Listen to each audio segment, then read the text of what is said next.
Alright mga bossing, mukhang 100% na ang kondisyon ngayon ng ating kababayan. Former 3-Division World Champion John Riel Cuadro alas Casimero. So 30 days na nga lang po mapapalaban na si Casimero kay Mexican Bad Boy, former 2-Division World Champion Luis Pantera Neri sa June 6 at gaganapin po yan sa Japan. Samantala mga boss, kung si Casimero nagpapasilip ng kanyang training, ay iba naman si Luis Neri, hindi nga po siya nagpapasilip ng kanyang training. Kaya wala tayong makikita. Kahit larawan man lang sana, ay wala mukhang seryoso sa training. Si Luis Neri mga boss, mukhang plano rin talaga niyang iligpit si Casimero.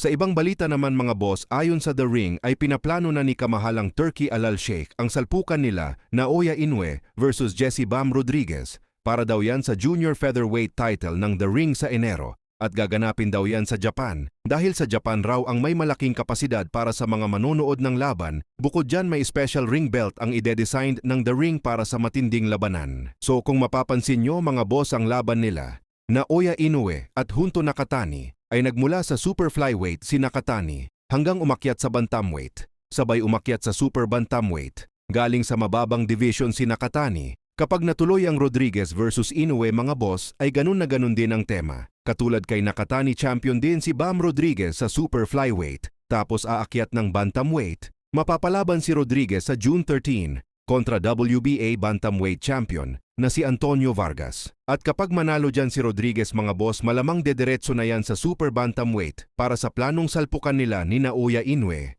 Kaya kapag natuloy nga po ang salpukan na yan, malamang kakaining buhay lang ni Inoue itong si Bam Rodriguez. Bakit kanyo mga bossing? Irregular na timbang ni Inoue ang 122 pounds, matagal na si Inoue sa division na yan. Tapos yung kanyang makakalaban manggagaling sa mas mababang division. Kaya naman pinaplano pa lang ng mga promoter, ay alam na ng karamihan ang magiging resulta ng nilulutong laban na yan. So ganun nga po katindi ang boxing business mga boss.